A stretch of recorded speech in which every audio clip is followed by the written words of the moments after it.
Hey, here are the boys. What's up, fellas? We've been struggling for more than a month now to drill an 8-inch borehole up through the mesa where we first encountered a massive dome-shaped object back in 2021. According to recent ground-penetrating radar scans, this thing is also surrounded by several smaller anomalies and may be composed of metallic materials that are similar to what NASA has used to protect the surfaces of spacecraft. So we're attempting to drill 2 boreholes through the mesa, one on each side of the dome-shaped object. Then we'll insert scanning devices that will hopefully enable us to identify what it is. Today, the drillers are extracting the rods from the mesa so that we can assess the drill bit for damage from possible contact with the dome-shaped object. This device sends a signal to a receiver on the surface so that the drillers can keep track of the drill bit underground. But just when it may have hit the dome-shaped object, the beacon stopped working. Okay, Jared. Go in with this next rod.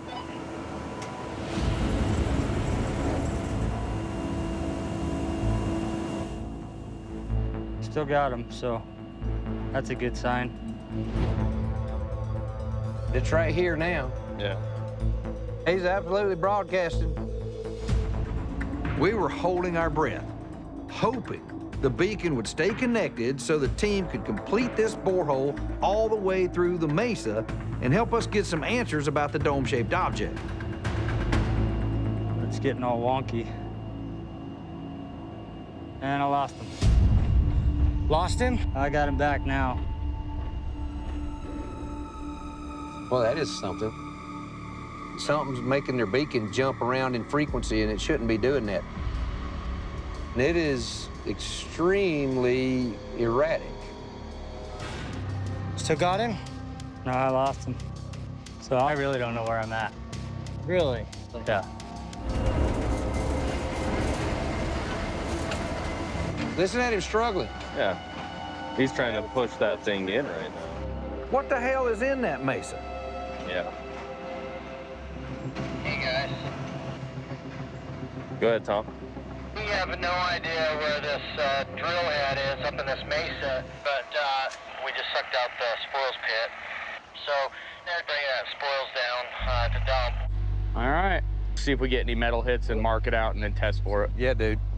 If you need me, yell. I'm right here. Thank you.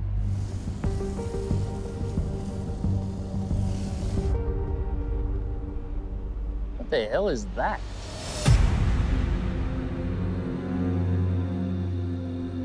Hey, Eric. At first, I thought it was a green-colored rock. Yeah, that's what. And then I went to pick it up, and the first chunk squished in my fingers. That's the strangest thing I've seen. Honestly, without identifying what the hell that is, I don't know that I'd be touching it. Well, Yeah. I picked it up. Yep, understood. Hey, Travis, Caleb, come take a look at this. Brian's got something here.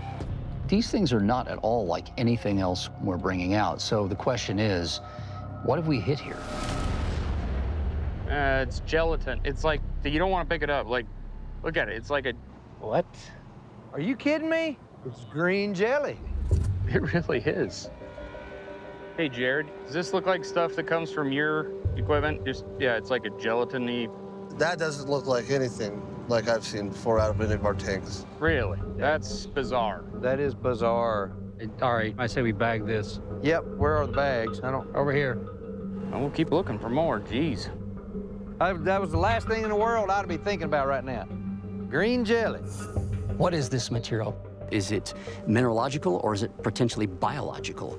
I don't think I want to put that in a bag. I'm gonna try it. Oh, that's a good idea. I don't know, but it has my imagination running. You want to just put that in there? Sure. And I want to have these green, potentially organic specimens examined by the proper means and by those who have the ability to discern what they are. What the? All right, this is getting stranger and stranger. Hey, Travis, will you bring a water bottle over real quick? Tell me what color is underneath this one. It's that jelly stuff. What? But it's pink. But it's got pink. Finding green jelly in the drilling spoils was weird enough, But then the pink material really made me wonder if these substances might be organic or even biological. I would never expect to find stuff like that in solid rock. It's all just clay. So Caleb and I kept searching through the spoils, hoping that we'd find something more definitive that might give us some answers. There's a piece of wood in there. What? Look at that. This has been carved. I mean, this ain't like a tree. This is like a piece of lumber. I wonder if it's like a It'd be a. mine shaft? That's what I was just wondering. Could there be maybe there was a tunnel or a mine shaft? That's wood. How did this get inside the mesa? We've never heard that mining operations took place here on the ranch. So it was really odd that possibly machined or handcrafted wood came from that deep in the mesa. We've got to uncover whatever is actually in there and figure this out. But I'm absolutely keeping this.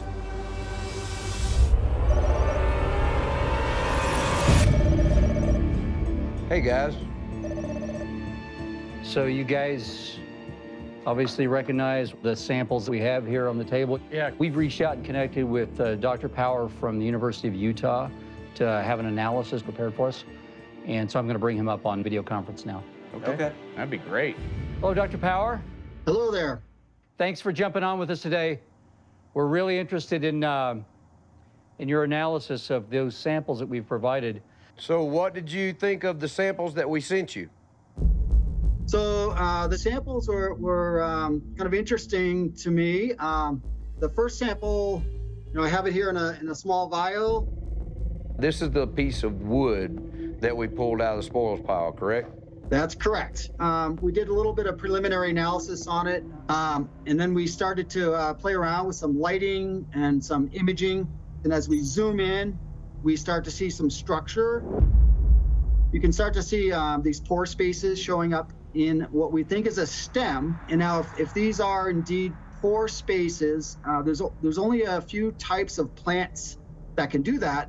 And plants that produce a lot of spores in their stem or pore holes tend to be aquatic plants.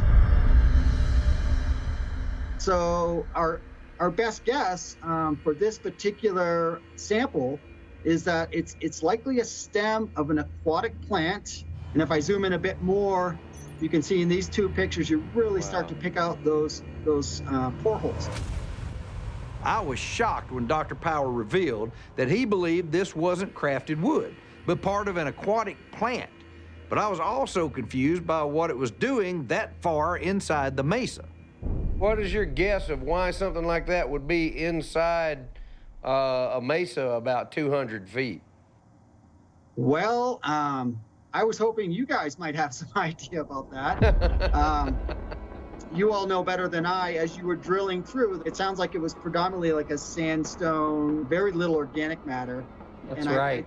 But it seems pretty clear to me that at some point in your drilling operation, you penetrated some type of ancient buried wetland deposit. I was not expecting to hear that at all. No.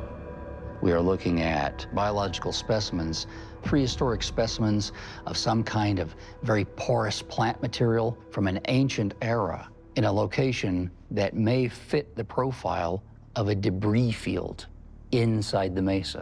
What about the second sample? The second sample, it was the jelly sample. And the jelly sample is kind of interesting. It doesn't really match with what I see in terms of the geological history of the area. So what I did is I took what's called a smear sample. And so I don't know if you can see here in my video, there's a small microscope slide. When we sent that sample in, it had a kind of a green coloration to it. Do you know what could account for the green coloration of it? Originally, we were thinking it was some kind of algal material. You mean algae? That's right, yeah. I didn't see any algal structures.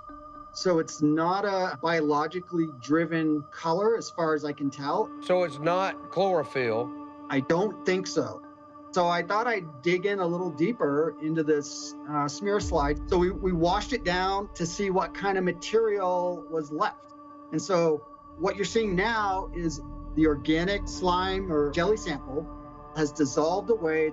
and the particles you see are pieces of burnt plant material. And what was surprising is the abundance of burnt plant material in a relatively small sample size. The real take home here is that it's full of charcoal. You mean like something caused a fire deep inside the mesa? Absolutely, yeah. Wow.